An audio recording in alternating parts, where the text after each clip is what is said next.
The Book of Judges. Now after the death of Joshua, it came to pass that the children of Israel asked the Lord, saying, Who shall be first to go up for us against the Canaanites to fight against them? And the Lord said, Judah shall go up.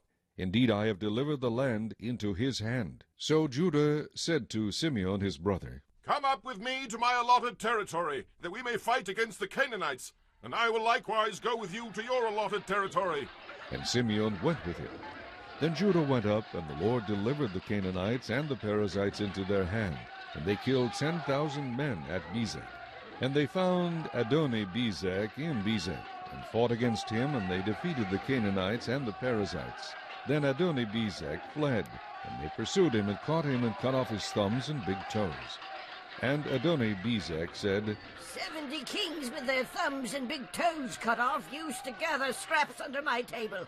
As I have done, so God has repaid me. Then they brought him to Jerusalem, and there he died. Now the children of Judah fought against Jerusalem, and took it. They struck it with the edge of the sword, and set the city on fire. And afterward the children of Judah went down to fight against the Canaanites who dwelt in the mountains, in the south, and in the lowland. Then Judah went against the Canaanites who dwelt in Hebron. Now the name of Hebron was formerly Kirjath Arba, and they killed Shishai, Ahiman, and Talmai. From there they went against the inhabitants of Debir. The name of Debir was formerly Kirjath-Sepher. Then Caleb said, Whoever attacks Kirjath-Sepher and takes it, to him I will give my daughter Achsah as wife.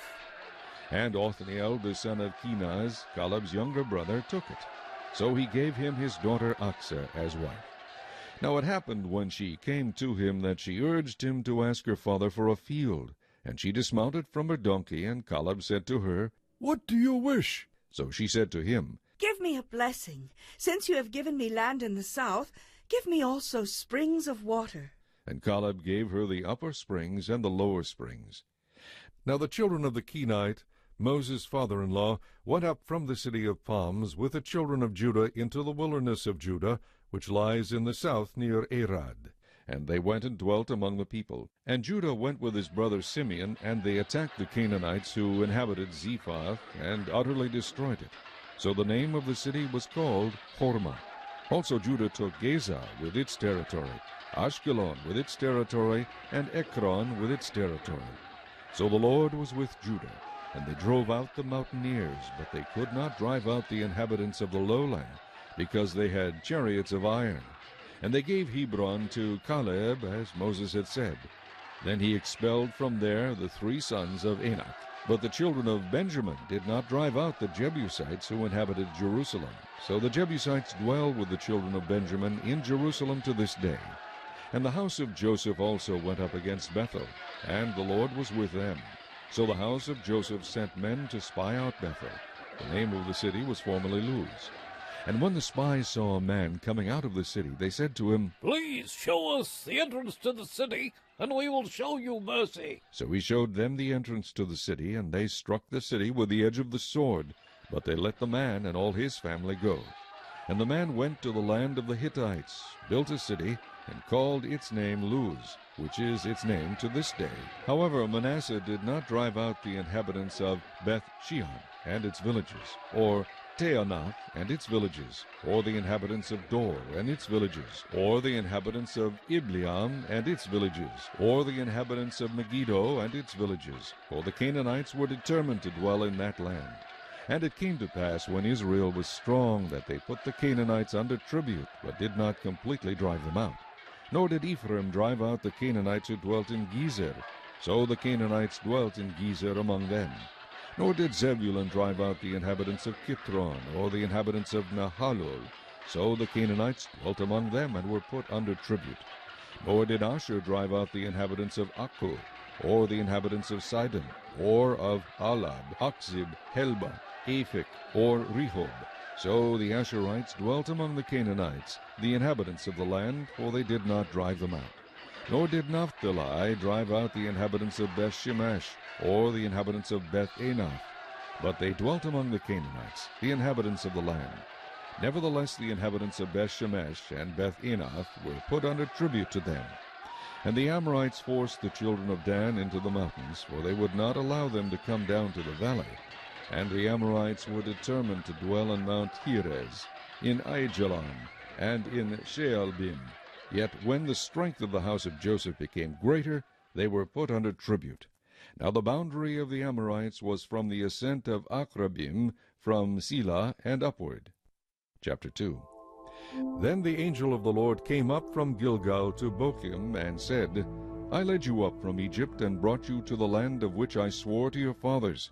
And I said, I will never break my covenant with you, and you shall make no covenant with the inhabitants of this land. You shall tear down their altars. But you have not obeyed my voice. Why have you done this?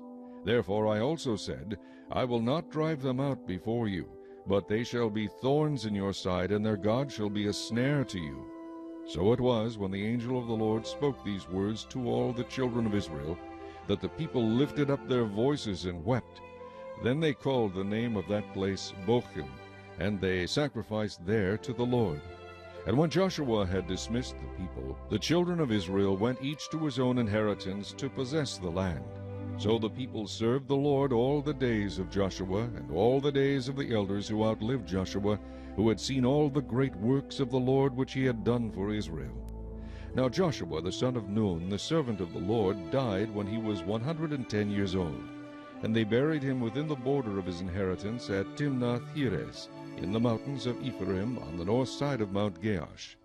When all that generation had been gathered to their fathers, another generation arose after them, who did not know the Lord, nor the work which he had done for Israel.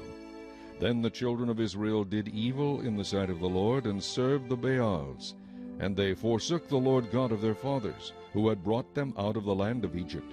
And they followed other gods from among the gods of the people who were all around them. And they bowed down to them, and they provoked the Lord to anger. They forsook the Lord and served Baal and the Ashtoreths. And the anger of the Lord was hot against Israel, so he delivered them into the hands of plunderers who despoiled them, and he sold them into the hands of their enemies all around, so that they could no longer stand before their enemies.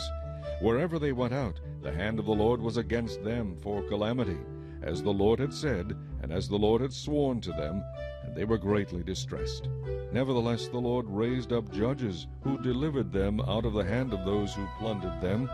Yet they would not listen to their judges, but they played the harlot with other gods, and bowed down to them. They turned quickly from the way in which their fathers walked, in obeying the commandments of the Lord. They did not do so. And when the Lord raised up judges for them, the Lord was with the judge, and delivered them out of the hand of their enemies all the days of the judge. For the Lord was moved to pity by their groaning, because of those who oppressed them and harassed them. And it came to pass, when the judge was dead, that they reverted and behaved more corruptly than their fathers, by following other gods, to serve them and bow down to them. They did not cease from their own doings, nor from their stubborn way. Then the anger of the Lord was hot against Israel, and he said, Because this nation has transgressed my covenant which I commanded their fathers, and has not heeded my voice, I also will no longer drive out before them any of the nations which Joshua left when he died, so that through them I may test Israel, whether they will keep the ways of the Lord, to walk in them as their fathers kept them, or not. Therefore the Lord left those nations without driving them out immediately, nor did he deliver them into the hand of Joshua. Chapter 3. Now these are the nations which the Lord left, that he might test Israel by them, that is, all who had not known any of the wars in Canaan. This was only so that the generations of the children of Israel might be taught to know war, at least those who had not formerly known it, namely, 5 lords of the Philistines, all the Canaanites, the Sidonians, and the Hivites who dwelt in Mount Lebanon, from Mount Baal-Hermon to the entrance of Hamath.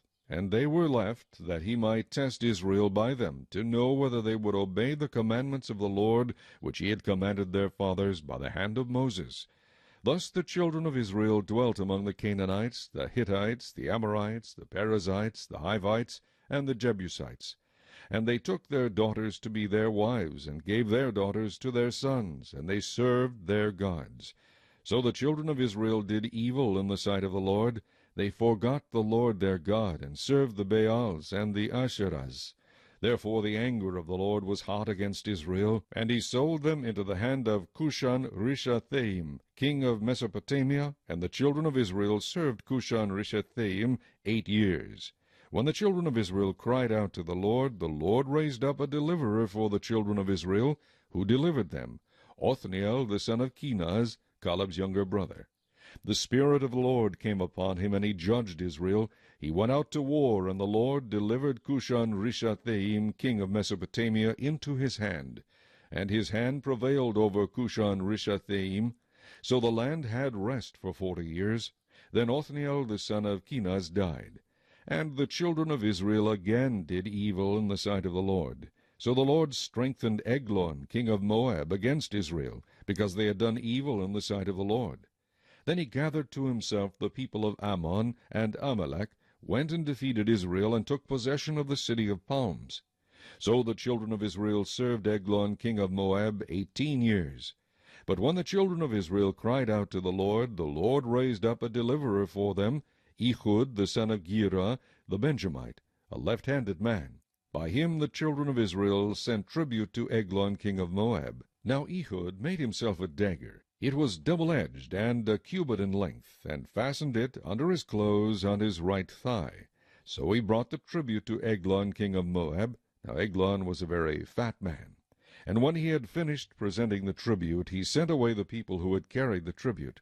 But he himself turned back from the stone images that were at Gilgal, and said, I have a secret message for you, O king. He said, Keep silence.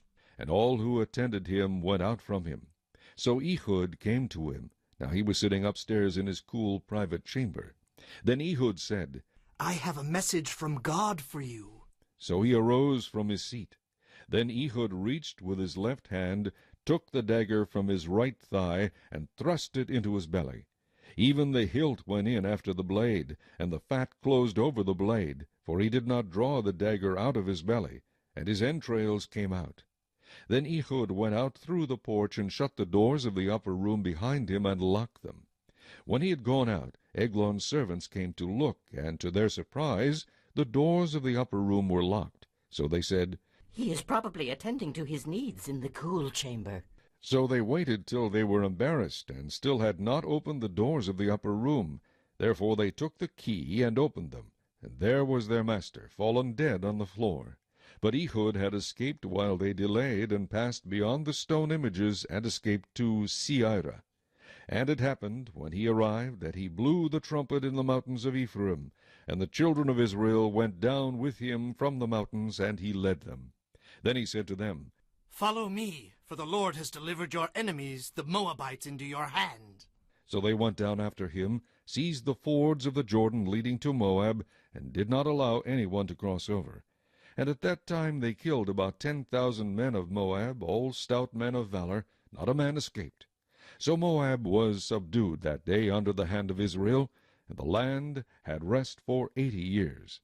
After him was Shamgar the son of Anath, who killed 600 men of the Philistines with an ox goad, and he also delivered Israel. Chapter 4.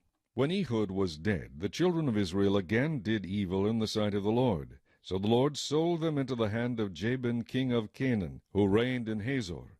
The commander of his army was Sisera, who dwelt in Harosheth Hagoyim. And the children of Israel cried out to the Lord. For Jabin had 900 chariots of iron, and for 20 years he had harshly oppressed the children of Israel. Now Deborah, a prophetess, the wife of Lapidoth, was judging Israel at that time. And she would sit under the palm tree of Deborah between Ramah and Bethel in the mountains of Ephraim. And the children of Israel came up to her for judgment. Then she sent and called for Barak the son of Abinoam from Kedesh in Naphtali, and said to him, Has not the Lord God of Israel commanded, Go and deploy troops at Mount Tabor? Take with you 10,000 men of the sons of Naphtali and of the sons of Zebulun, and against you I will deploy Sisera, the commander of Jabin's army, with his chariots and his multitude at the river Kishon, and I will deliver him into your hand. And Barak said to her, If you will go with me, then I will go. But if you will not go with me, I will not go. So she said, I will surely go with you, Nevertheless, there will be no glory for you in the journey you are taking, for the Lord will sell Sisera into the hand of a woman. Then Deborah arose and went with Barak to Kedesh. And Barak called Zebulun and Naphtali to Kedesh. He went up with 10,000 men under his command, and Deborah went up with him. Now Heber the Kenite of the children of Hobab, the father-in-law of Moses, had separated himself from the Kenites, and pitched his tent near the terebinth tree at Zaanaim, which is beside Kedesh. And they reported to Sisera that Barak, the son of Abinoam, had gone up to Mount Tabor. So Sisera gathered together all his chariots, 900 chariots of iron, and all the people who were with him, from Harosheth Hagoyim to the river Kishon. Then Deborah said to Barak, Up, for this is the day in which the Lord has delivered Sisera into your hand. Has not the Lord gone out before you? So Barak went down from Mount Tabor with 10,000 men following him. And the Lord routed Sisera and all his chariots and all his army with the edge of the sword before Barak, and Sisera alighted from his chariot and fled away on foot. But Barak pursued the chariots and the army as far as Harosheth Hagoyim, and all the army of Sisera fell by the edge of the sword. Not a man was left. However, Sisera had fled away on foot to the tent of Jael, the wife of Heber the Kenite, for there was peace between Jabin, king of Hazor, and the house of Heber the Kenite. And Jael went out to meet Sisera, and said to him, Turn aside, my lord, turn aside to me, do not fear. And when he had turned aside with her into the tent, she covered him with a blanket. Then he said to her, Please give me a little water to drink, for I am thirsty. So she opened a jug of milk, gave him a drink, and covered him. And he said to her, Stand at the door of the tent, and if any man comes and inquires of you and says, Is there any man here? You shall say no. Then Jael, Heber's wife, took a tent peg, and took a hammer in her hand, and went softly to him, and drove the peg into his temple. And it went down into the ground, for he was fast asleep and weary. So he died. And then, as Barak pursued Sisera, Jael came out to meet him, and said to him, Come, I will show you the man whom you seek. And when he went into her tent, there lay Sisera dead with the peg in his temple. So on that day God subdued Jabin king of Canaan in the presence of the children of Israel. And the hand of the children of Israel grew stronger and stronger against Jabin king of Canaan, until they had destroyed Jabin king of Canaan. Chapter 5. Then Deborah and Barak the son of Abinoam sang on that day, saying, When leaders lead in Israel, when the people willingly offer themselves, bless the Lord. Hear, O kings, give ear, O princes. I, even I, will sing to the Lord. I will sing praise to the Lord God of Israel. Lord, when you went out from Seir, when you marched from the field of Edom, the earth trembled and the heavens poured. The clouds also poured water. The mountains gushed before the Lord. This Sinai before the Lord God of Israel. In the days of Shamgar, son of Anath, in the days of Jael, the highways were deserted, and the travelers walked along the byways. Village life ceased. It ceased in Israel, until I, Deborah, arose a mother in Israel. They chose new gods. Then there was war in the gates. Not a shield or spear was seen among 40,000 in Israel. My heart is with the rulers of Israel, who offered themselves willingly with the people. Bless the Lord. Speak, you who ride on white donkeys, who sit in judges' attire, and who walk along the road, far from the noise of the archers, among the watering places. There they shall recount the righteous acts of the Lord, the righteous acts for his villagers in Israel. Then the people of the Lord shall go down to the gates. Awake, awake, Deborah! Awake, awake! Sing a song! Arise, Barak, and lead your captives away, O son of Abinoam. Then the survivors came down, the people against the nobles. The Lord came down for me against the mighty. From Ephraim were those whose roots were in Amalek. After you, Benjamin, with your peoples from Machir, rulers came down, and from Zebulun those who bear the recruiter's staff. And the princes of Issachar were with Deborah. As Issachar, so was Barak sent into the valley under his command. Among the divisions of Reuben there were great resolves of heart. Why did you sit among the sheepfolds to hear the pipings for the flocks? The divisions of Reuben have great searchings of heart. Gilead stayed beyond the Jordan. And why did Dan remain on ships? Asher continued at the seashore and stayed by his inlets. Zebulun is a people who jeopardize their lives to the point of death. Naphtali also on the heights of the battlefield. The kings came and fought. Then the kings of Canaan fought in Taanach by the waters of Megiddo. They took no spoils of silver. They fought from the heavens. The stars from their courses fought against Sisera. The torrent of Kishon swept them away. That ancient torrent, the torrent of Kishon. O my soul, march on in strength. Then the horses' hooves pounded, the galloping of his steeds. Curse Meroz, said the angel of the Lord. Curse its inhabitants bitterly, because they did not come to the help of the Lord, to the help of the Lord against the mighty. Most blessed among women is Jael, the wife of Heber the Kenite. Blessed is she among women in tents. He asked for water, she gave milk. She brought out cream in a lordly bowl. She stretched her hand to the tent peg, her right hand to the workman's hammer. She pounded Sisera. She pierced his head. She split and struck through his temple. At her feet he sank. He fell. He lay still. At her feet he sank. He fell. Where he sank, there he fell dead. The mother of Sisera looked through the window and cried out through the lattice. Why is his chariot so long in coming? Why tarries the clatter of his chariots? Her wisest ladies answered her. Yes, she answered herself. Are they not finding and dividing the spoil? To every man a girl or two. For Sisera, plunder of dyed garments, plunder of garments embroidered and dyed, 2 pieces of dyed embroidery for the neck of the looter. Thus let all your enemies perish, O Lord, but let those who love him be like the sun when it comes out in full strength. So the land had rest for 40 years. Chapter 6. Then the children of Israel did evil in the sight of the Lord, so the Lord delivered them into the hand of Midian for 7 years. And the hand of Midian prevailed against Israel. Because of the Midianites the children of Israel made for themselves the dens, the caves, and the strongholds which are in the mountains. So it was, whenever Israel had sown, Midianites would come up. Also Amalekites and the people of the east would come up against them. Then they would encamp against them and destroy the produce of the earth as far as Gaza, and leave no sustenance for Israel, neither sheep nor ox nor donkey, for they would come up with their livestock and their tents, coming in as numerous as locusts. Both they and their camels were without number, and they would enter the land to destroy it. So Israel was greatly impoverished because of the Midianites, and the children of Israel cried out to the Lord.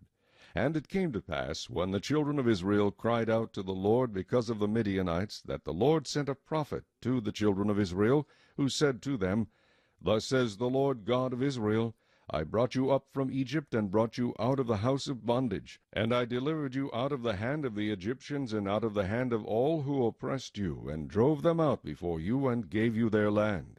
Also I said to you, I am the Lord your God. Do not fear the gods of the Amorites, in whose land you dwell, but you have not obeyed my voice. Now the angel of the Lord came and sat under the terebinth tree, which was in Ophrah, which belonged to Joash the Abiezrite, while his son Gideon threshed wheat in the winepress, in order to hide it from the Midianites.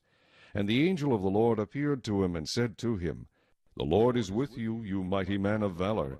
Gideon said to him, O my Lord, if the Lord is with us, why then has all this happened to us? And where are all his miracles which our fathers told us about, saying, Did not the Lord bring us up from Egypt? But now the Lord has forsaken us and delivered us into the hands of the Midianites. Then the Lord turned to him and said, Go in this might of yours, and you shall save Israel from the hand of the Midianites. Have I not sent you? So he said to him, "Oh, my lord, how can I save Israel? Indeed, my clan is the weakest in Manasseh, and I am the least in my father's house." And the Lord said to him, "Surely I will be with you, and you shall defeat the Midianites as one man." Then he said to him, "If now I have found favor in your sight, then show me a sign that it is you who talk with me. Do not depart from here, I pray, until I come to you and bring out my offering and set it before you." And he said, "I will wait until you come back." So Gideon went in and prepared a young goat and unleavened bread from an ephah of flour. The meat he put in a basket, and he put the broth in a pot. And he brought them out to him under the terebinth tree, and presented them. The angel of God said to him, "Take the meat and the unleavened bread, and lay them on this rock, and pour out the broth." And he did so. Then the angel of the Lord put out the end of the staff that was in his hand, and touched the meat and the unleavened bread. And fire rose out of the rock, and consumed the meat and the unleavened bread. And the angel of the Lord departed out of his sight. Now Gideon perceived that he was the angel of the Lord. So Gideon said, "Alas, O Lord God, for I have seen the angel of the Lord face to face." Then the Lord said to him, "Peace be with you, do not fear, you shall not die." So Gideon built an altar there to the Lord, and called it, "The Lord is Peace." To this day it is still in Ophrah of the Abiezrites. Now it came to pass the same night that the Lord said to him, "Take your father's young bull, the second bull of 7 years old, and tear down the altar of Baal that your father has, and cut down the wooden image that is beside it, and build an altar to the Lord your God on top of this rock in the proper arrangement, and take the second bull, and offer a burnt sacrifice with the wood of the image which you shall cut down." So Gideon took 10 men from among his servants, and did as the Lord had said to him. But because he feared his father's household and the men of the city too much to do it by day, he did it by night. And when the men of the city arose early in the morning, there was the altar of Baal torn down, and the wooden image that was beside it was cut down, and the second bull was being offered on the altar which had been built. So they said to one another, "Who has done this thing?" And when they had inquired and asked, they said, "Gideon the son of Joash has done this thing." Then the men of the city said to Joash, "Bring out your son that he may die, because he has torn down the altar of Baal, and because he has cut down the wooden image that was beside it." But Joash said to all who stood against him, "Would you plead for Baal? Would you save him? Let the one who would plead for him be put to death by morning. If he is a god, let him plead for himself, because his altar has been torn down." Therefore on that day he called him Jerubbaal, saying, "Let Baal plead against him, because he has torn down his altar." Then all the Midianites and the Amalekites, the people of the east, gathered together, and they crossed over and encamped in the valley of Jezreel. But the Spirit of the Lord came upon Gideon. Then he blew the trumpet, and the Abiezrites gathered behind him. And he sent messengers throughout all Manasseh, who also gathered behind him. He also sent messengers to Asher, Zebulun, and Naphtali, and they came up to meet him. So Gideon said to God, "If you will save Israel by my hand, as you have said, look, I shall put a fleece of wool on the threshing floor. If there is dew on the fleece only, and it is dry on all the ground, then I shall know that you will save Israel by my hand, as you have said." And it was so. When he rose early the next morning and squeezed the fleece together, he wrung the dew out of the fleece, a bowlful of water. Then Gideon said to God, "Do not be angry with me, but let me speak just once more. Let me test, I pray, just once more with the fleece. Let it now be dry only on the fleece, but on all the ground let there be dew." And God did so that night. It was dry on the fleece only, but there was dew on all the ground. Chapter 7. Then Jerubbaal, that is Gideon, and all the people who were with him rose early and encamped beside the well of Harod, so that the camp of the Midianites was on the north side of them by the hill of Moreh in the valley. And the Lord said to Gideon, "The people who are with you are too many for me to give the Midianites into their hands, lest Israel claim glory for itself against me, saying, My own hand has saved me. Now therefore proclaim in the hearing of the people, saying, Whoever is fearful and afraid, let him turn and depart at once from Mount Gilead. And 22,000 of the people returned, and 10,000 remained. But the Lord said to Gideon, The people are still too many. Bring them down to the water, and I will test them for you there. Then it will be that of whom I say to you, this one shall go with you, the same shall go with you. And of whomever I say to you, this one shall not go with you, the same shall not go. So he brought the people down to the water, and the Lord said to Gideon, Every one who laps from the water with his tongue as a dog laps, you shall set apart by himself, likewise every one who gets down on his knees to drink. And the number of those who lapped, putting their hand to their mouth, was 300 men. But all the rest of the people got down on their knees to drink water.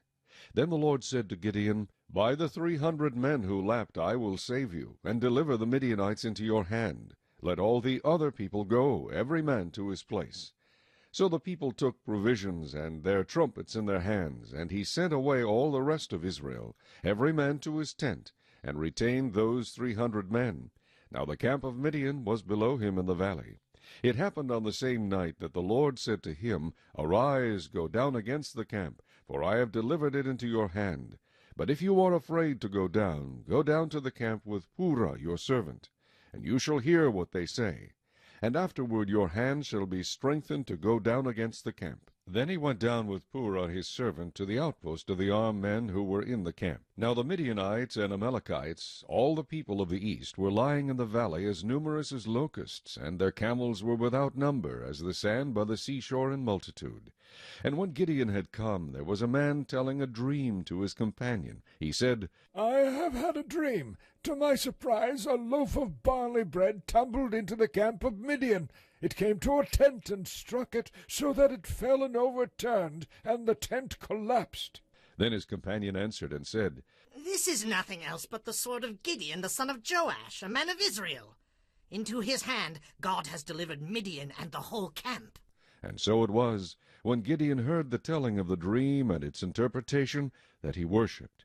He returned to the camp of Israel and said, Arise, for the Lord has delivered the camp of Midian into your hand. Then he divided the 300 men into 3 companies, and he put a trumpet into every man's hand, with empty pitchers and torches inside the pitchers.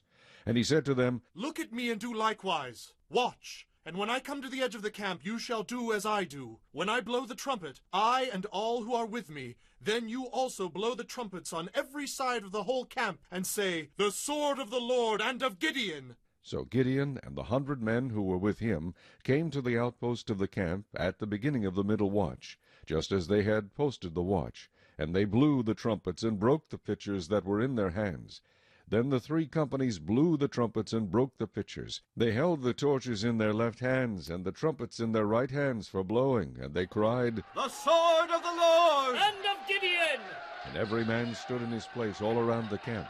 And the whole army ran and cried out and fled.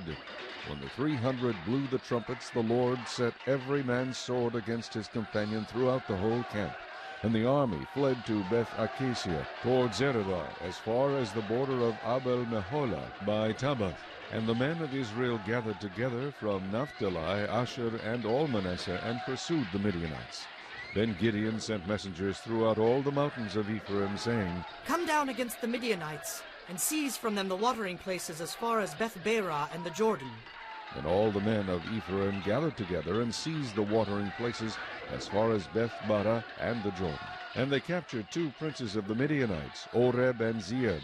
They killed Oreb at the rock of Oreb, and Zeeb they killed at the winepress of Zeeb. They pursued Midian and brought the heads of Oreb and Zeeb to Gideon on the other side of the Jordan. Chapter 8. Now the men of Ephraim said to him, Why have you done this to us by not calling us when you went to fight with the Midianites? And they reprimanded him sharply. So he said to them, What have I done now in comparison with you? Is not the gleaning of the grapes of Ephraim better than the vintage of Abiezer? God has delivered into your hands the princes of Midian, Oreb and Zeeb, and what was I able to do in comparison with you? Then their anger toward him subsided when he said that. When Gideon came to the Jordan, he and the 300 men who were with him crossed over, exhausted, but still in pursuit.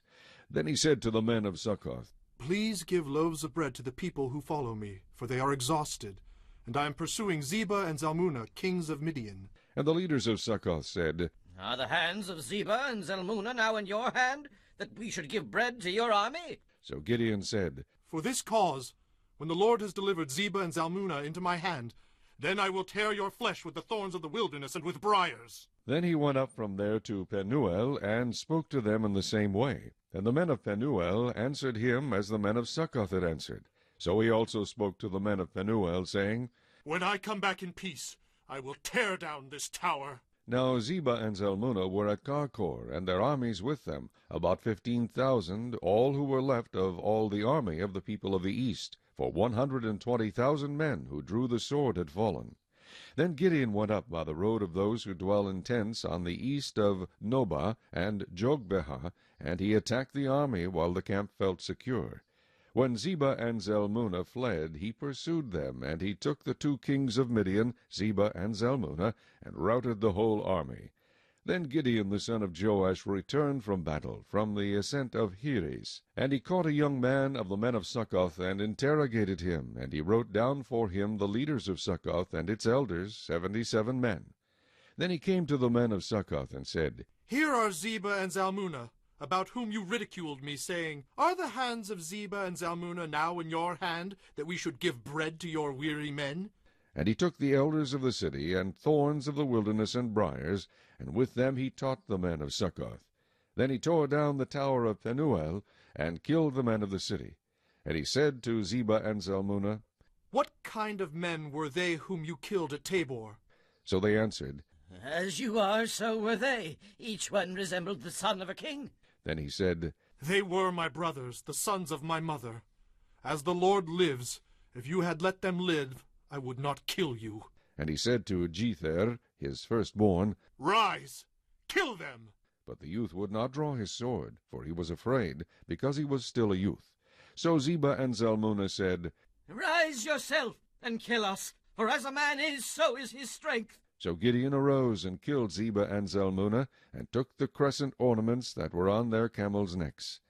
Then the men of Israel said to Gideon, Rule over us, both you and your son, and your grandson also, for you have delivered us from the hand of Midian. But Gideon said to them, I will not rule over you, nor shall my son rule over you. The Lord shall rule over you. Then Gideon said to them, I would like to make a request of you, that each of you would give me the earrings from his plunder. For they had golden earrings, because they were Ishmaelites. So they answered, We will gladly give them. And they spread out a garment, and each man threw into it the earrings from his plunder.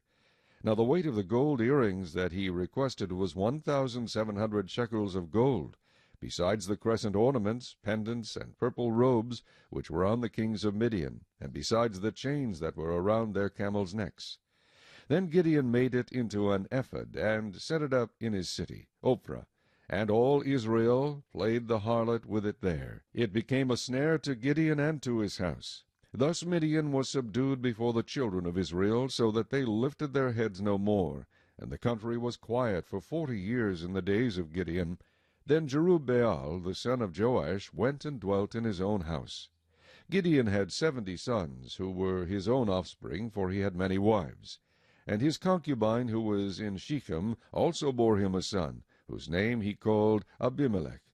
Now Gideon the son of Joash died at a good old age, and was buried in the tomb of Joash his father, in Ophrah of the Abiezrites. So it was, as soon as Gideon was dead, that the children of Israel again played the harlot with the Baals, and made Baal Berith their god.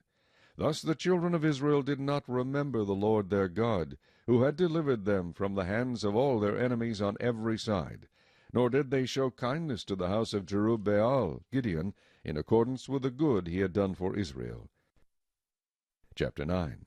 Then Abimelech the son of Jerubbaal went to Shechem, to his mother's brothers, and spoke with them and with all the family of the house of his mother's father, saying, Please speak in the hearing of all the men of Shechem. Which is better for you, that all 70 of the sons of Jerubbaal reign over you, or that one reign over you? Remember that I am your own flesh and bone. And his mother's brothers spoke all these words concerning him in the hearing of all the men of Shechem. And their heart was inclined to follow Abimelech, for they said, He is our brother. So they gave him 70 shekels of silver from the temple of Baal Berith, with which Abimelech hired worthless and reckless men, and they followed him.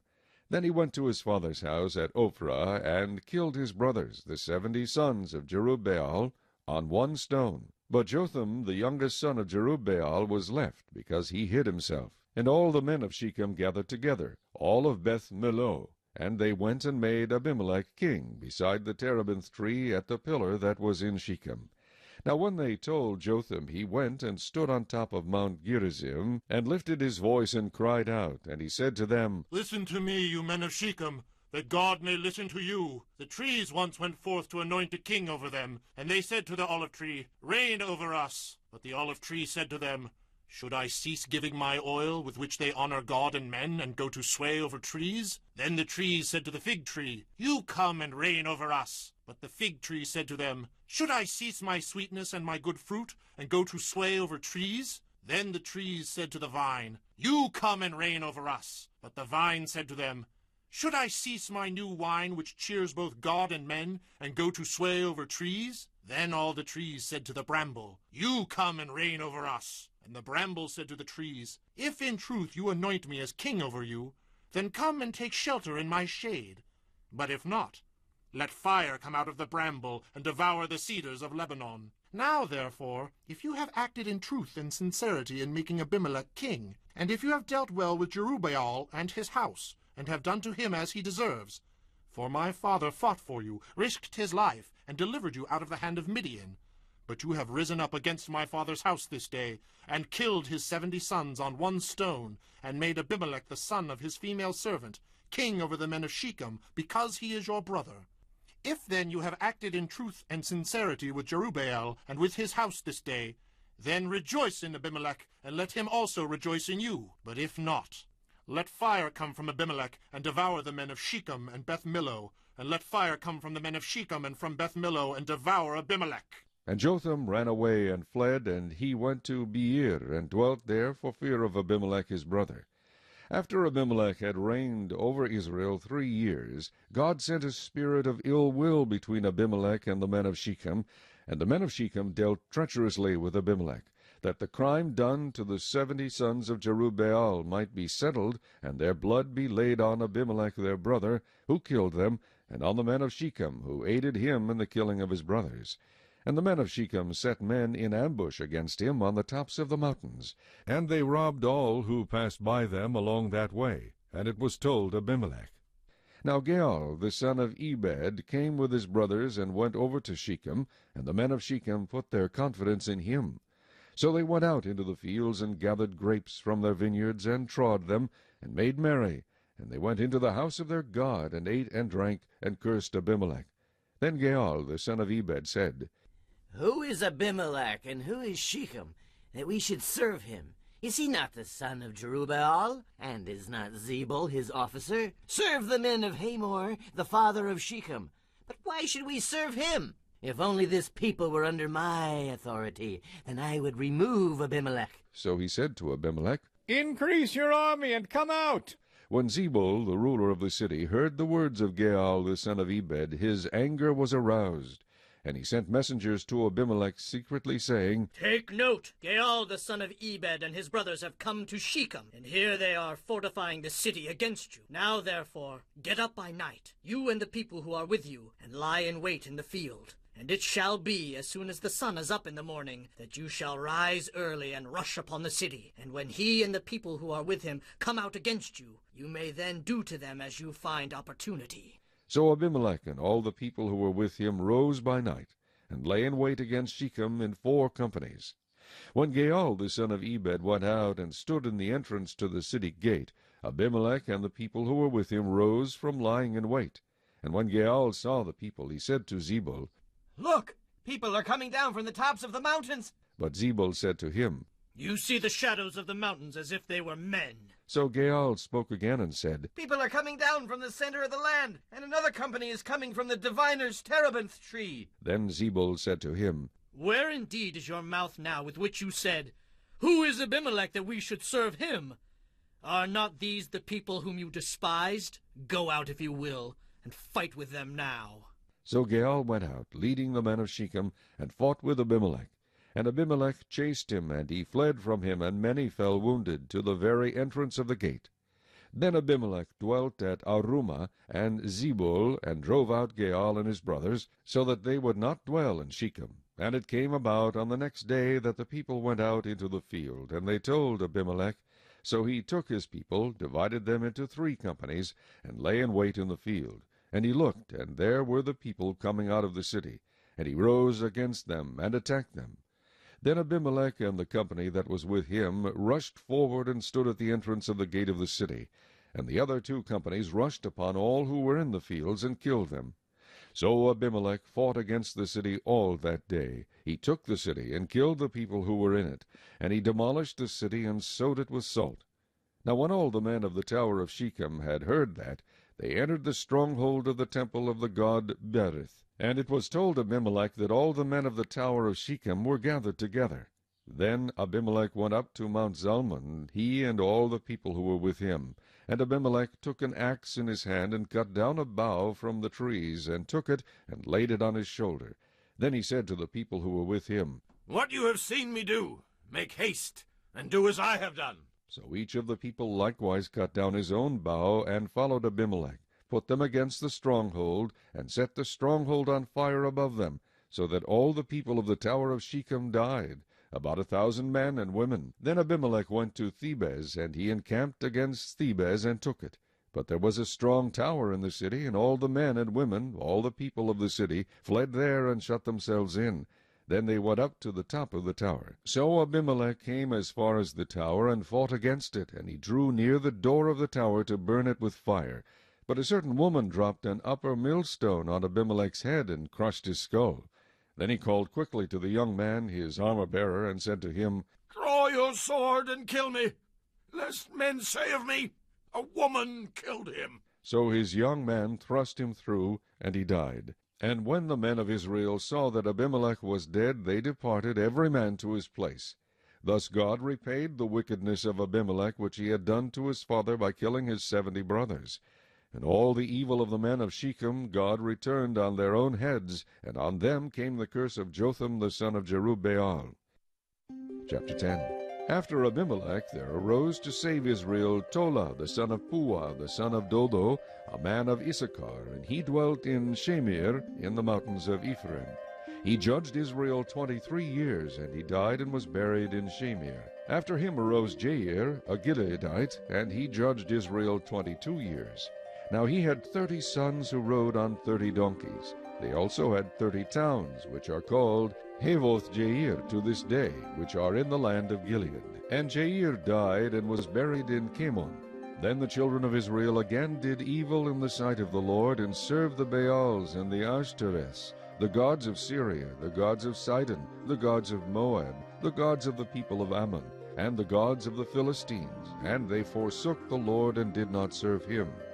So the anger of the Lord was hot against Israel, and he sold them into the hands of the Philistines, and into the hands of the people of Ammon.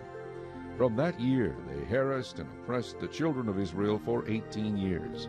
All the children of Israel who were on the other side of the Jordan in the land of the Amorites in Gilead.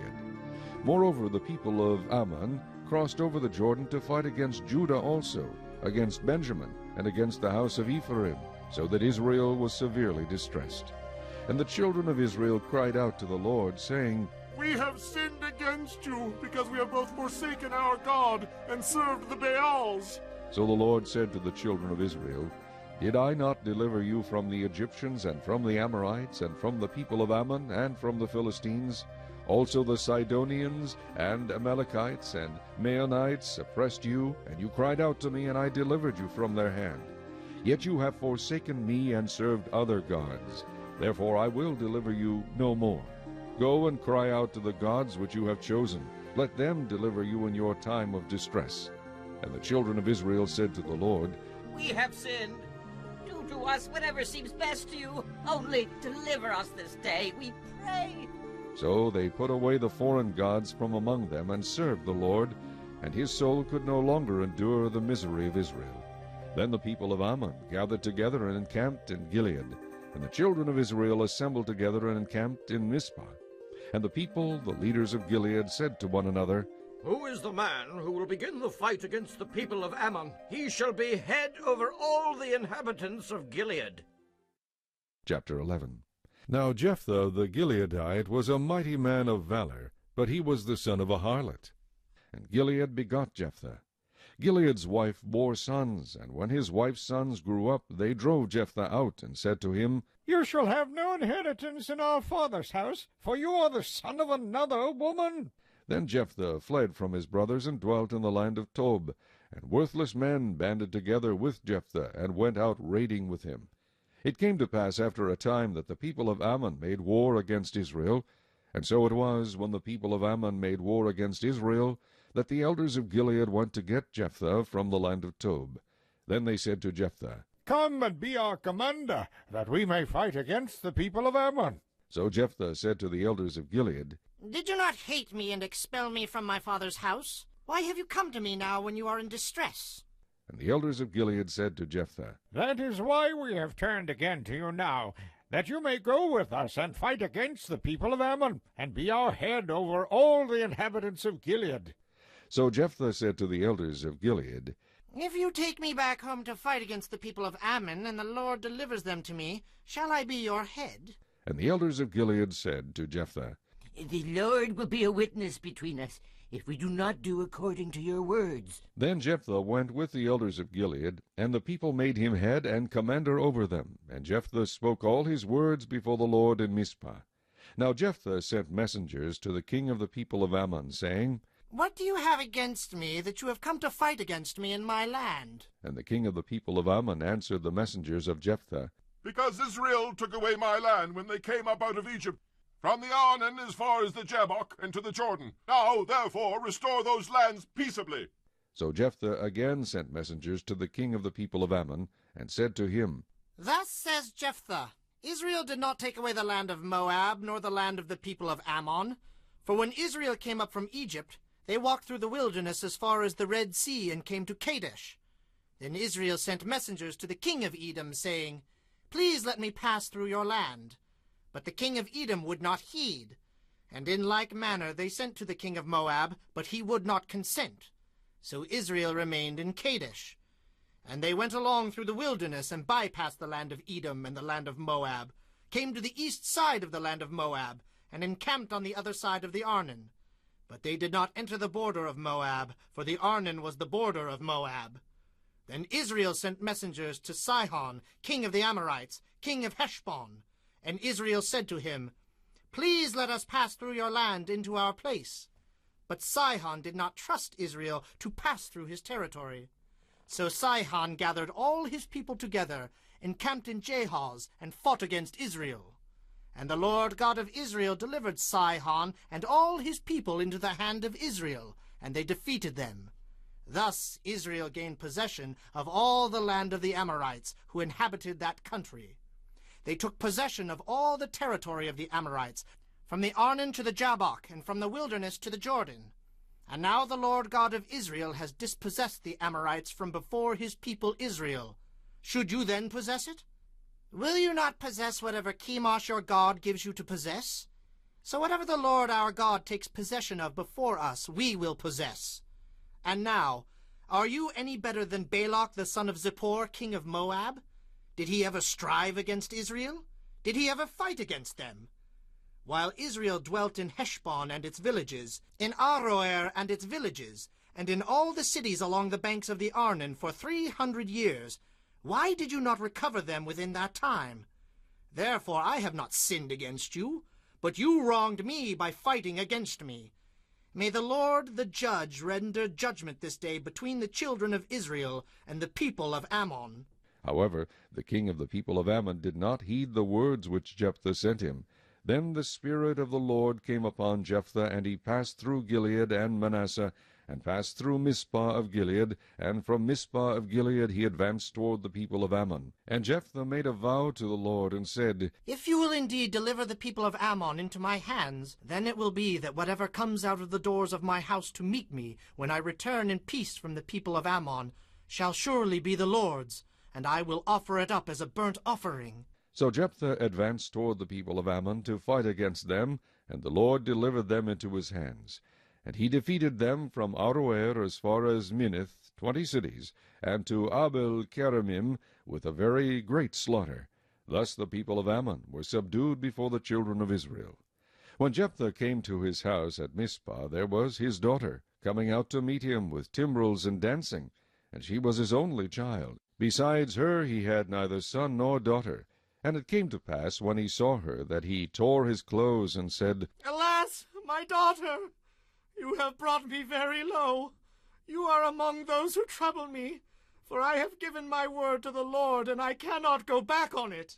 So she said to him, My father, if you have given your word to the Lord, do to me according to what has gone out of your mouth, because the Lord has avenged you of your enemies, the people of Ammon. Then she said to her father, Let this thing be done for me.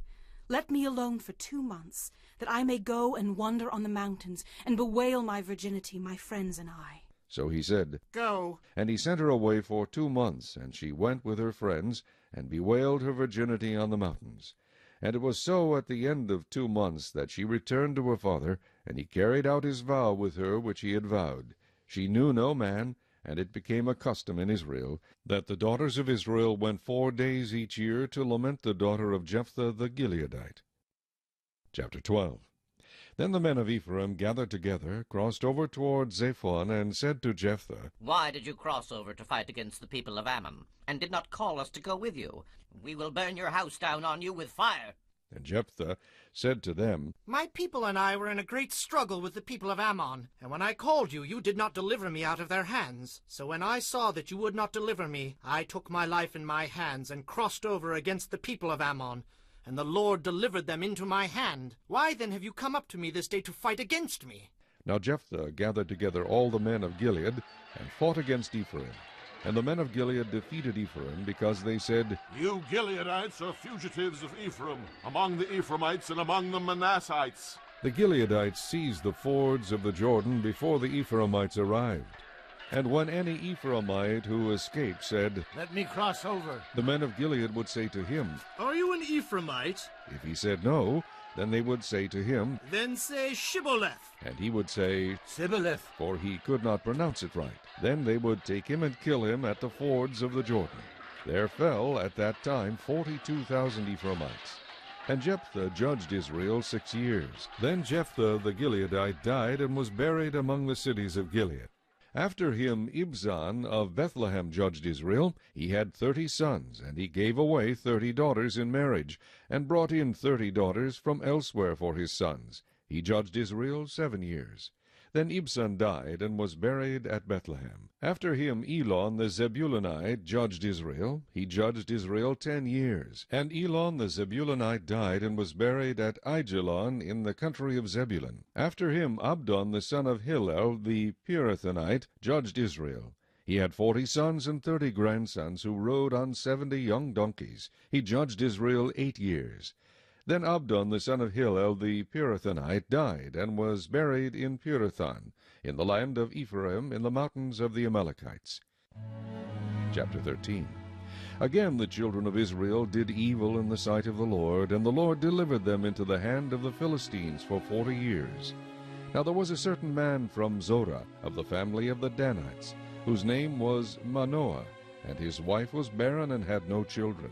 And the angel of the Lord appeared to the woman, and said to her, Indeed now you are barren, and have borne no children, but you shall conceive and bear a son. Now therefore please be careful not to drink wine, or similar drink, and not to eat anything unclean. For behold, you shall conceive and bear a son, and no razor shall come upon his head. For the child shall be a Nazarite to God from the womb, and he shall begin to deliver Israel out of the hand of the Philistines.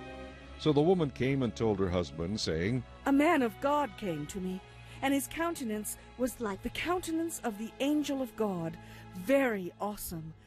But I did not ask him where he was from, and he did not tell me his name. And he said to me, Behold, you shall conceive and bear a son. Now drink no wine or similar drink, nor eat anything unclean. For the child shall be a Nazarite to God from the womb to the day of his death. Then Manoah prayed to the Lord, and said, O my Lord, please let the man of God whom you sent come to us again, and teach us what we shall do for the child who will be born. And God listened to the voice of Manoah, and the angel of God came to the woman again, as she was sitting in the field. But Manoah her husband was not with her. Then the woman ran in haste and told her husband, and said to him, Look, the man who came to me the other day has just now appeared to me. So Manoah arose and followed his wife. When he came to the man, he said to him, Are you the man who spoke to this woman? And he said, I am. Manoah said, Now let your words come to pass. What will be the boy's rule of life and his work? So the angel of the Lord said to Manoah, Of all that I said to the woman, let her be careful. She may not eat anything that comes from the vine, nor may she drink wine or similar drink, nor eat anything unclean. All that I commanded her, let her observe. Then Manoah said to the angel of the Lord, Please let us detain you, and we will prepare a young goat for you. And the angel of the Lord said to Manoah, Though you detain me, I will not eat your food. But if you offer a burnt offering, you must offer it to the Lord. For Manoah did not know he was the angel of the Lord. Then Manoah said to the angel of the Lord, What is your name, that when your words come to pass we may honor you? And the angel of the Lord said to him, Why do you ask my name, seeing it is wonderful? So Manoah took the young goat with the grain offering, and offered it upon the rock to the Lord. And he did a wondrous thing while Manoah and his wife looked on. It happened as the flame went up toward heaven from the altar. The angel of the Lord ascended in the flame of the altar. When Manoah and his wife saw this, they fell on their faces to the ground. When the angel of the Lord appeared no more to Manoah and his wife, then Manoah knew that he was the angel of the Lord. And Manoah said to his wife, We shall surely die because we have seen God. But his wife said to him, If the Lord had desired to kill us, he would not have accepted a burnt offering and a grain offering from our hands, nor would he have shown us all these things, nor would he have told us such things as these at this time. So the woman bore a son and called his name Samson. And the child grew, and the Lord blessed him. And the Spirit of the Lord began to move upon him at Mahaneh-dan, between Zorah and Eshtaol. Chapter 14. Now Samson went down to Timnah, and saw a woman in Timnah of the daughters of the Philistines. So he went up and told his father and mother, saying, I have seen a woman in Timnah of the daughters of the Philistines. Now, therefore, get her for me as a wife. Then his father and mother said to him, Is there no woman among the daughters of your brethren, or among all my people, that you must go and get a wife from the uncircumcised Philistines? And Samson said to his father, Get her for me, for she pleases me well. But his father and mother did not know that it was of the Lord, that he was seeking an occasion to move against the Philistines. For at that time the Philistines had dominion over Israel. So Samson went down to Timnah with his father and mother, and came to the vineyards of Timnah. Now to his surprise a young lion came roaring against him. And the Spirit of the Lord came mightily upon him, and he tore the lion apart as one would have torn apart a young goat, though he had nothing in his hand. But he did not tell his father or his mother what he had done. Then he went down and talked with the woman, and she pleased Samson well. After some time, when he returned to get her, he turned aside to see the carcass of the lion, and behold, a swarm of bees and honey were in the carcass of the lion. He took some of it in his hands, and went along eating. When he came to his father and mother, he gave some to them, and they also ate. But he did not tell them that he had taken the honey out of the carcass of the lion. So his father went down to the woman, and Samson gave a feast there, for young men used to do so. And it happened, when they saw him, that they brought 30 companions to be with him. Then Samson said to them, Let me pose a riddle to you. If you can correctly solve and explain it to me within the 7 days of the feast, then I will give you 30 linen garments and 30 changes of clothing. But if you cannot explain it to me, then you shall give me 30 linen garments and 30 changes of clothing. And they said to him, Pose your riddle that we may hear it. So he said to them, Out of the eater came something to eat, and out of the strong came something sweet. Now for 3 days they could not explain the riddle. But it came to pass on the 7th day that they said to Samson's wife, Entice your husband, that he may explain the riddle to us, or else we will burn you and your father's house with fire. Have you invited us in order to take what is ours? Is that not so? Then Samson's wife wept on him and said, You only hate me. You do not love me. You have posed a riddle to the sons of my people, but you have not explained it to me. And he said to her, Look, I have not explained it to my father or my mother, so should I explain it to you?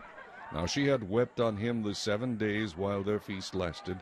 And it happened on the 7th day that he told her, because she pressed him so much. Then she explained the riddle to the sons of her people. So the men of the city said to him on the 7th day before the sun went down, What is sweeter than honey, and what is stronger than a lion? And he said to them, If you had not plowed with my heifer, you would not have solved my riddle. Then the Spirit of the Lord came upon him mightily, and he went down to Ashkelon and killed 30 of their men, took their apparel, and gave the changes of clothing to those who had explained the riddle. So his anger was aroused, and he went back up to his father's house. And Samson's wife was given to his companion, who had been his best man. Chapter 15. After a while, in the time of wheat harvest, it happened that Samson visited his wife with a young goat. And he said, Let me go into my wife, into her room. But her father would not permit him to go in. Her father said, I really thought you thoroughly hated her, therefore I gave her to your companion. Is not her younger sister better than she? Please take her instead. And Samson said to them, This time I shall be blameless regarding the Philistines if I harm them. Then Samson went and caught 300 foxes, and he took torches, turned the foxes tail to tail, and put a torch between each pair of tails. When he had set the torches on fire, he let the foxes go into the standing grain of the Philistines, and burned up both the shocks and the standing grain, as well as the vineyards and olive groves. Then the Philistines said, Who has done this? And they answered, Samson, the son-in-law of the Timnite, because he has taken his wife and given her to his companion. So the Philistines came up and burned her and her father with fire. Samson said to them, Since you would do a thing like this, I will surely take revenge on you, and after that I will cease. So he attacked them hip and thigh with a great slaughter. Then he went down and dwelt in the cleft of the rock of Etam. Now the Philistines went up and camped in Judah, and deployed themselves against Lehi.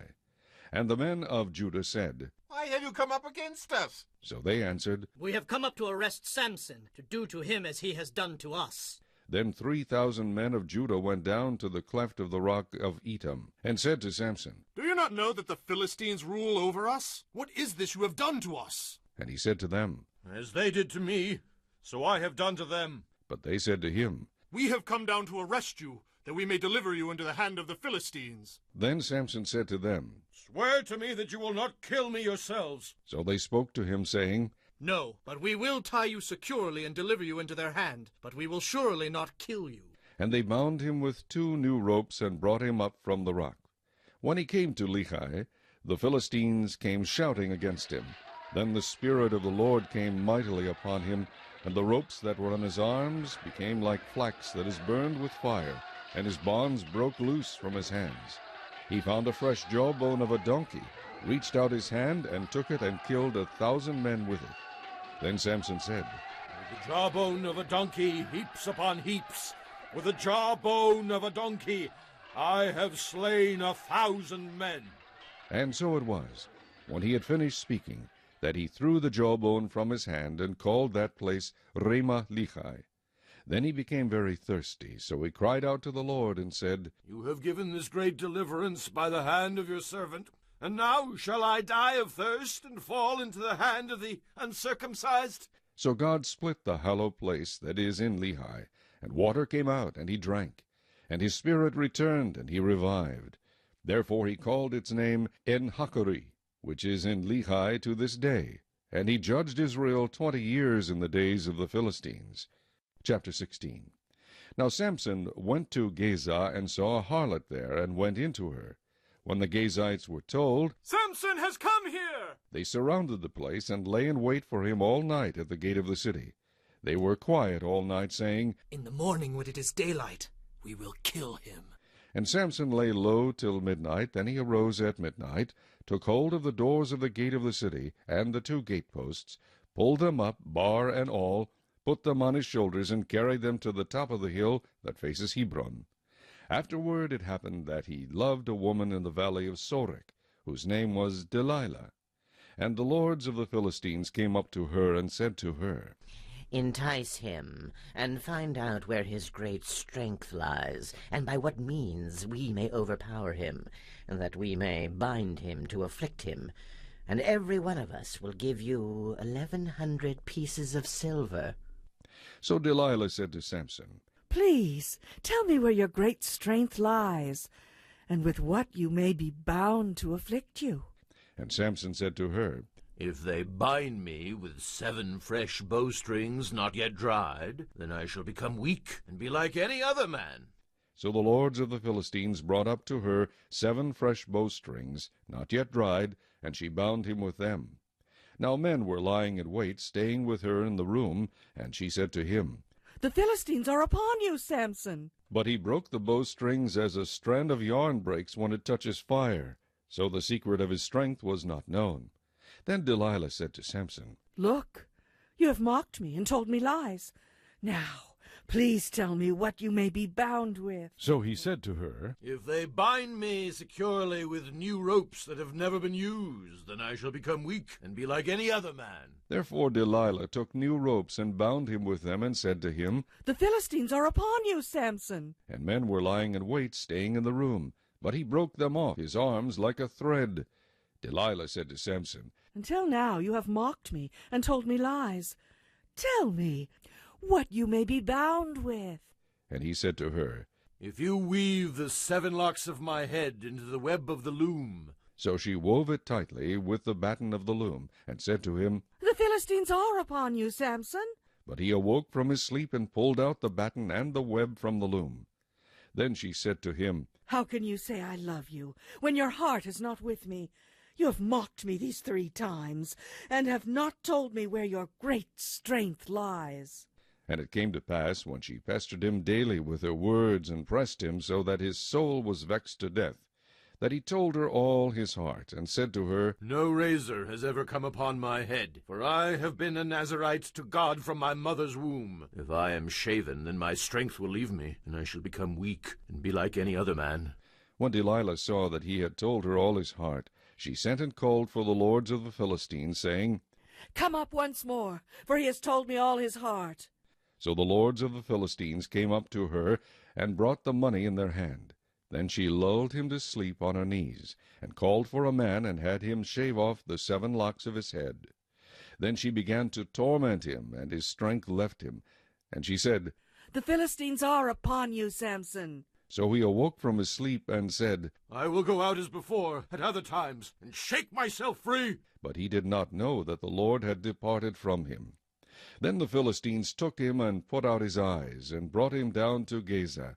They bound him with bronze fetters, and he became a grinder in the prison. However, the hair of his head began to grow again after it had been shaven. Now the lords of the Philistines gathered together to offer a great sacrifice to Dagon, their god, and to rejoice. And they said, "Our God has delivered into our hands Samson, our enemy." When the people saw him, they praised their God, for they said, Our God has delivered into our hands our enemy, a destroyer of our land, and the one who multiplied our dead. So it happened, when their hearts were merry, that they said, Call for Samson that he may perform for us. So they called for Samson from the prison, and he performed for them, and they stationed him between the pillars. Then Samson said to the lad who held him by the hand, Let me feel the pillars which support the temple, so that I can lean on them. Now the temple was full of men and women. All the lords of the Philistines were there, about 3,000 men and women on the roof, watching while Samson performed. Then Samson called to the Lord, saying, O Lord God, remember me, I pray. Strengthen me, I pray, just this once, O God, that I may with one blow take vengeance on the Philistines for my 2 eyes. And Samson took hold of the 2 middle pillars which supported the temple, and he braced himself against them, one on his right and the other on his left. Then Samson said, Let me die with the Philistines. And he pushed with all his might, and the temple fell on the lords and all the people who were in it. So the dead that he killed at his death were more than he had killed in his life. And his brothers and all his father's household came down and took him, and brought him up and buried him between Zorah and Eshtaol in the tomb of his father Manoah. He had judged Israel 20 years. Chapter 17. Now there was a man from the mountains of Ephraim whose name was Micah, and he said to his mother, The 1,100 shekels of silver that were taken from you, and on which you put a curse, even saying it in my ears, Here is the silver with me, I took it. And his mother said, May you be blessed by the Lord, my son. So when he had returned the 1,100 shekels of silver to his mother said, I had wholly dedicated the silver from my hand to the Lord for my son, to make a carved image and a molded image. Now, therefore, I will return it to you. Thus he returned the silver to his mother. Then his mother took 200 shekels of silver, and gave them to the silversmith, and he made it into a carved image and a molded image, and they were in the house of Micah. The man Micah had a shrine, and made an ephod and household idols, and he consecrated one of his sons, who became his priest. In those days there was no king in Israel. Everyone did what was right in his own eyes. Now there was a young man from Bethlehem in Judah, of the family of Judah. He was a Levite, and was staying there. The man departed from the city of Bethlehem in Judah to stay wherever he could find a place. Then he came to the mountains of Ephraim, to the house of Micah, as he journeyed. And Micah said to him, Where do you come from? So he said to him, I am a Levite from Bethlehem in Judah, and I am on my way to find a place to stay. Micah said to him, Dwell with me, and be a father and a priest to me, and I will give you 10 shekels of silver per year, a suit of clothes, and your sustenance. So the Levite went in. Then the Levite was content to dwell with the man, and the young man became like one of his sons to him. So Micah consecrated the Levite, and the young man became his priest, and lived in the house of Micah. Then Micah said, Now I know that the Lord will be good to me, since I have a Levite as priest. Chapter 18. In those days there was no king in Israel, and in those days the tribe of the Danites was seeking an inheritance for itself to dwell in. For until that day their inheritance among the tribes of Israel had not fallen to them. So the children of Dan sent 5 men of their family from their territory, men of valor from Zorah and Eshtaol, to spy out the land and search it. They said to them, Go, search the land. So they went to the mountains of Ephraim, to the house of Micah, and lodged there. While they were at the house of Micah, they recognized the voice of the young Levite. They turned aside and said to him, Who brought you here? What are you doing in this place? What do you have here? He said to them, Thus and so Micah did for me. He has hired me, and I have become his priest. So they said to him, Please inquire of God, that we may know whether the journey on which we go will be prosperous. And the priest said to them, Go in peace. The presence of the Lord be with you on your way. So the 5 men departed and went to Laish. They saw the people who were there, how they dwelt safely in the manner of the Sidonians, quiet and secure. There were no rulers in the land who might put them to shame for anything. They were far from the Sidonians, and they had no ties with anyone. Then the spies came back to their brethren at Zorah and Eshtaol, and their brethren said to them, What is your report? So they said, Arise, let us go up against them, for we have seen the land, and indeed it is very good. Would you do nothing? Do not hesitate to go and enter to possess the land. When you go, you will come to a secure people and a large land, for God has given it into your hands, a place where there is no lack of anything that is on the earth. And 600 men of the family of the Danites went from there, from Zorah and Eshtaol, armed with weapons of war. Then they went up and encamped in Kirjath-jearim in Judah. Therefore they call that place Mehaneh Dan to this day.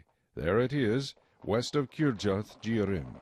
And they passed from there to the mountains of Ephraim, and came to the house of Micah. Then the 5 men who had gone to spy out the country of Laish answered and said to their brethren, Do you know that there are in these houses an ephod, household idols, a carved image, and a molded image? Now, therefore, consider what you should do. So they turned aside there, and came to the house of the young Levite man, to the house of Micah, and greeted him. The 600 men armed with their weapons of war, who were of the children of Dan, stood by the entrance of the gate. Then the 5 men who had gone to spy out the land went up. Entering there, they took the carved image, the ephod, the household idols, and the molded image. The priest stood at the entrance of the gate with the 600 men who were armed with weapons of war. When these went into Micah's house and took the carved image, the ephod, the household idols, and the molded image, the priest said to them, What are you doing? And they said to him, Be quiet, Put your hand over your mouth and come with us. Be a father and a priest to us. Is it better for you to be a priest to the household of one man, or that you be a priest to a tribe and a family in Israel?" So the priest's heart was glad, and he took the ephod, the household idols, and the carved image, and took his place among the people. Then they turned and departed, and put the little ones, the livestock, and the goods in front of them. When they were a good way from the house of Micah, the men who were in the houses near Micah's house gathered together and overtook the children of Dan. And they called out to the children of Dan. So they turned around and said to Micah, "What ails you that you have gathered such a company?" So he said, "You have taken away my gods which I made, and the priest, and you have gone away. Now what more do I have? How can you say to me, what ails you?" And the children of Dan said to him, "Do not let your voice be heard among us, lest angry men fall upon you, and you lose your life with the lives of your household." Then the children of Dan went their way. And when Micah saw that they were too strong for him, he turned and went back to his house. So they took the things Micah had made, and the priest who had belonged to him, and went to Laish, to a people quiet and secure. And they struck them with the edge of the sword, and burned the city with fire. There was no deliverer, because it was far from Sidon, and they had no ties with anyone. It was in the valley that belongs to Beth-rehob. So they rebuilt the city and dwelt there. And they called the name of the city Dan, after the name of Dan their father, who was born to Israel. However, the name of the city formerly was Laish. Then the children of Dan set up for themselves the carved image, and Jonathan the son of Gershom, the son of Manasseh, and his sons were priests to the tribe of Dan until the day of the captivity of the land. So they set up for themselves Micah's carved image, which he made all the time that the house of God was in Shiloh. Chapter 19. And it came to pass in those days, when there was no king in Israel, that there was a certain Levite staying in the remote mountains of Ephraim. He took for himself a concubine from Bethlehem in Judah. But his concubine played the harlot against him, and went away from him to her father's house at Bethlehem in Judah, and was there 4 whole months. Then her husband arose and went after her, to speak kindly to her, and bring her back, having his servant and a couple of donkeys with him. So she brought him into her father's house, and when the father of the young woman saw him, he was glad to meet him. Now his father-in-law, the young woman's father, detained him, and he stayed with him 3 days. So they ate and drank and lodged there. Then it came to pass on the 4th day that they arose early in the morning, and he stood to depart. But the young woman's father said to his son-in-law, "Refresh your heart with a morsel of bread, and afterward go your way." So they sat down, and the 2 of them ate and drank together. Then the young woman's father said to the man, "Please be content to stay all night, and let your heart be merry." And when the man stood to depart, his father-in-law urged him, so he lodged there again. Then he arose early in the morning on the 5th day to depart. But the young woman's father said, "Please refresh your heart." So they delayed until afternoon, and both of them ate. And when the man stood to depart, he and his concubine and his servant, his father-in-law, the young woman's father, said to him, "Look, the day is now drawing toward evening. Please spend the night. See, the day is coming to an end. Lodge here, that your heart may be merry. Tomorrow go your way early, so that you may get home." However, the man was not willing to spend that night. So he rose and departed, and came to opposite Jebus, that is, Jerusalem. With him were the 2 saddled donkeys. His concubine was also with him. They were near Jebus, and the day was far spent, and the servant said to his master, "Come, please, and let us turn aside into this city of the Jebusites and lodge in it." But his master said to him, "We will not turn aside here into a city of foreigners, who are not of the children of Israel. We will go on to Gibeah." So he said to his servant, "Come, let us draw near to one of these places, and spend the night in Gibeah, or in Ramah." And they passed by and went their way, and the sun went down on them near Gibeah, which belongs to Benjamin. They turned aside there to go in to lodge in Gibeah, and when he went in, he sat down in the open square of the city, for no one would take them into his house to spend the night. Just then an old man came in from his work in the field at evening, who also was from the mountains of Ephraim. He was staying in Gibeah, whereas the men of the place were Benjamites.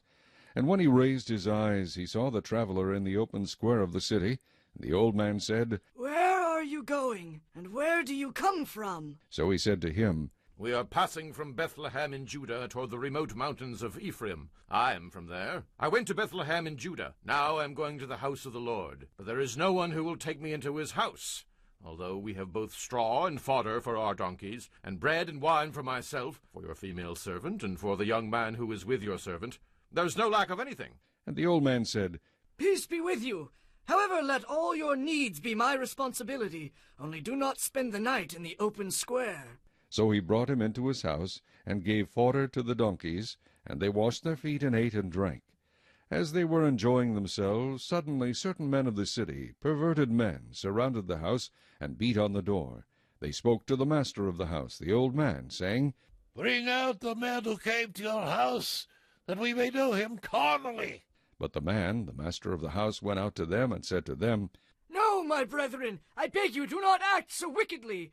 Seeing this man has come into my house, do not commit this outrage. Look, here is my virgin daughter and the man's concubine. Let me bring them out now. Humble them and do with them as you please, but to this man do not do such a vile thing. But the men would not heed him. So the man took his concubine and brought her out to them. And they knew her and abused her all night until morning. And when the day began to break, they let her go.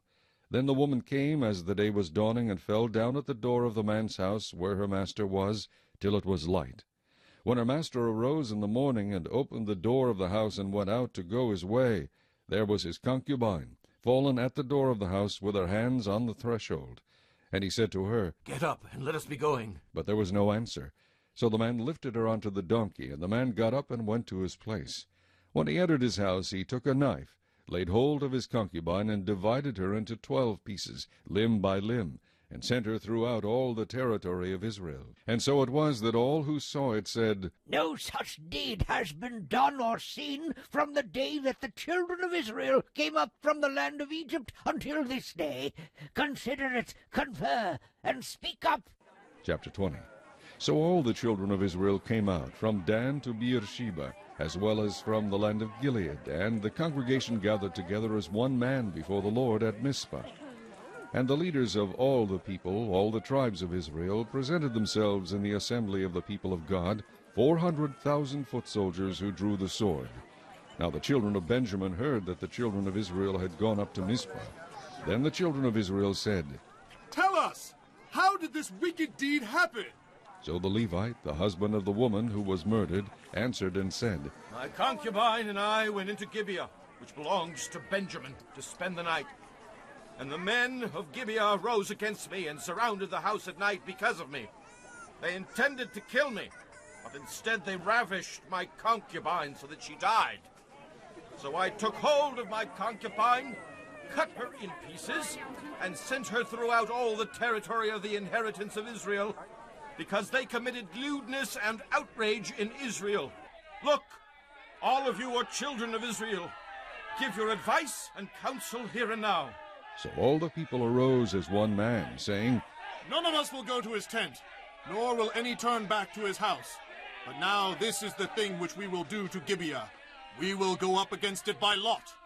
We will take 10 men out of every 100 throughout all the tribes of Israel, 100 out of every 1,000, and 1,000 out of every 10,000, to make provisions for the people, that when they come to Gibeah in Benjamin, they may repay all the vileness that they have done in Israel.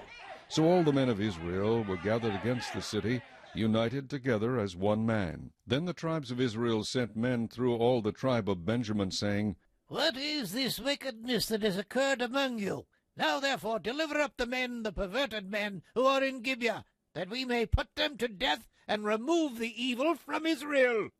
But the children of Benjamin would not listen to the voice of their brethren, the children of Israel. Instead, the children of Benjamin gathered together from their cities to Gibeah to go to battle against the children of Israel. And from their cities at that time the children of Benjamin numbered 26,000 men who drew the sword, besides the inhabitants of Gibeah, who numbered 700 select men. Among all this people were 700 select men who were left-handed. Every one could sling a stone at a hair's breadth and not miss. Now besides Benjamin, the men of Israel numbered 400,000 men who drew the sword. All of these were men of war. Then the children of Israel arose and went up to the house of God to inquire of God. They said, Which of us shall go up first to battle against the children of Benjamin? The Lord said, Judah first. So the children of Israel rose in the morning and encamped against Gibeah. And the men of Israel went out to battle against Benjamin, and the men of Israel put themselves in battle array to fight against them at Gibeah. Then the children of Benjamin came out of Gibeah, and on that day cut down to the ground 22,000 men of the Israelites. And the people, that is, the men of Israel, encouraged themselves, and again formed the battle line at the place where they had put themselves in array on the first day. Then the children of Israel went up and wept before the Lord until evening, and asked counsel of the Lord, saying, Shall I again draw near for battle against the children of my brother Benjamin? And the Lord said, Go up against him. So the children of Israel approached the children of Benjamin on the second day. And Benjamin went out against them from Gibeah on the second day, and cut down to the ground 18,000 more of the children of Israel. All these drew the sword. Then all the children of Israel, that is, all the people, went up and came to the house of God and wept. They sat there before the Lord and fasted that day until evening, and they offered burnt offerings and peace offerings before the Lord. So the children of Israel inquired of the Lord. The ark of the covenant of God was there in those days. And Phinehas the son of Eleazar the son of Aaron stood before it in those days, saying, Shall I yet again go out to battle against the children of my brother Benjamin, or shall I cease? And the Lord said, Go up, for tomorrow I will deliver them into your hand. Then Israel set men in ambush all around Gibeah.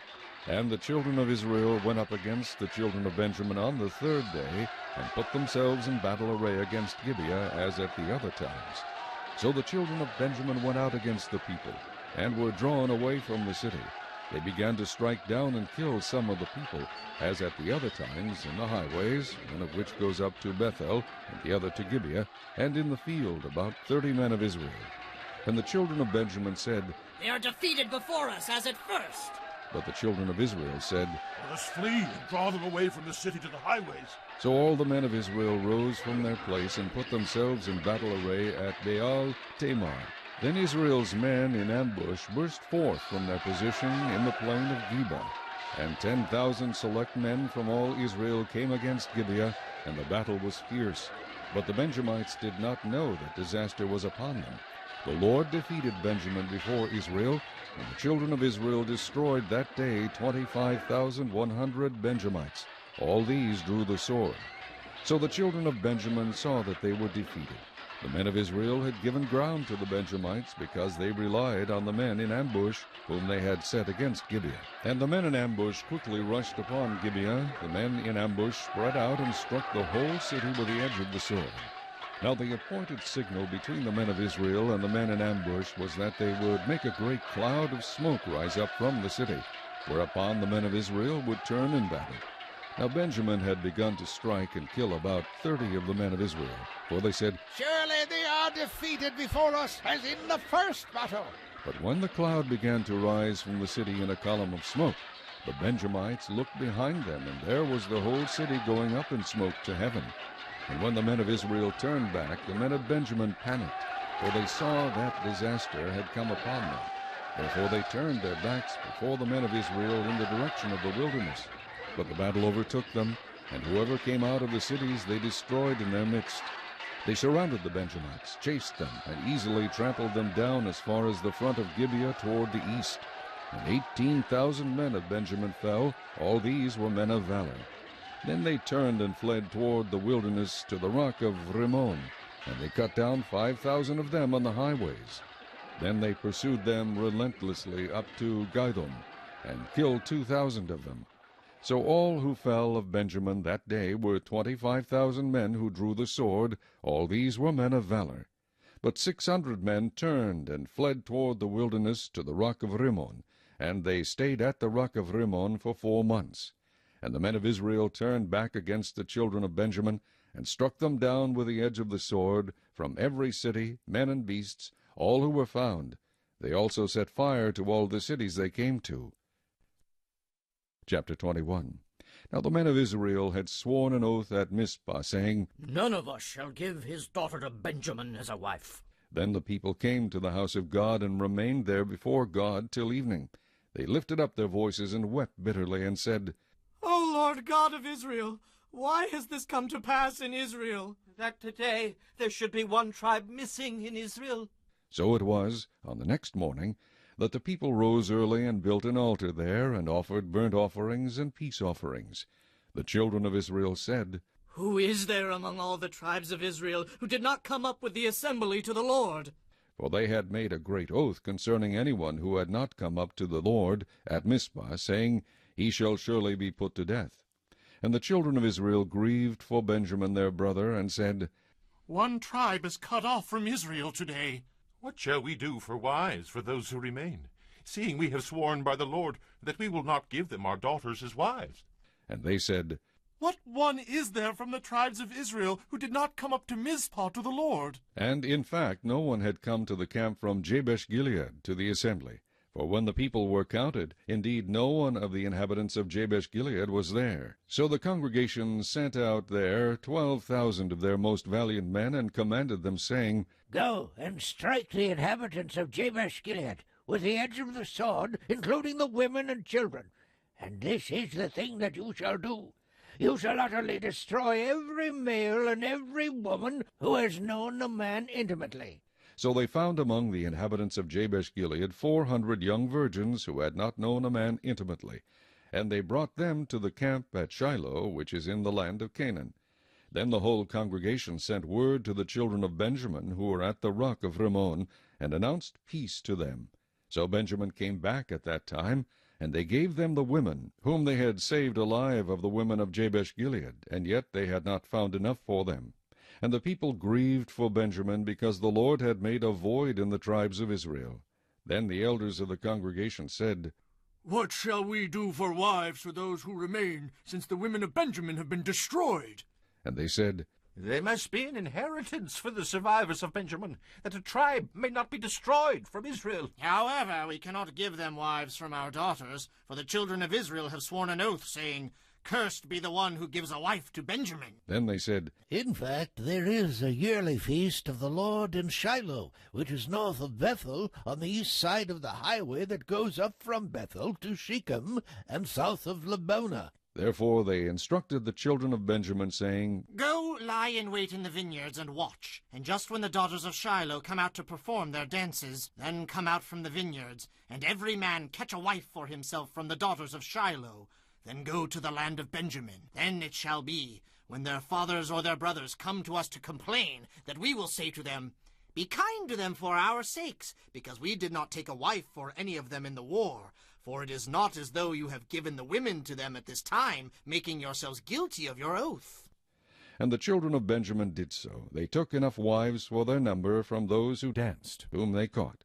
Then they went and returned to their inheritance, and they rebuilt the cities and dwelt in them. So the children of Israel departed from there at that time, every man to his tribe and family. They went out from there, every man to his inheritance. In those days there was no king in Israel. Everyone did what was right in his own eyes.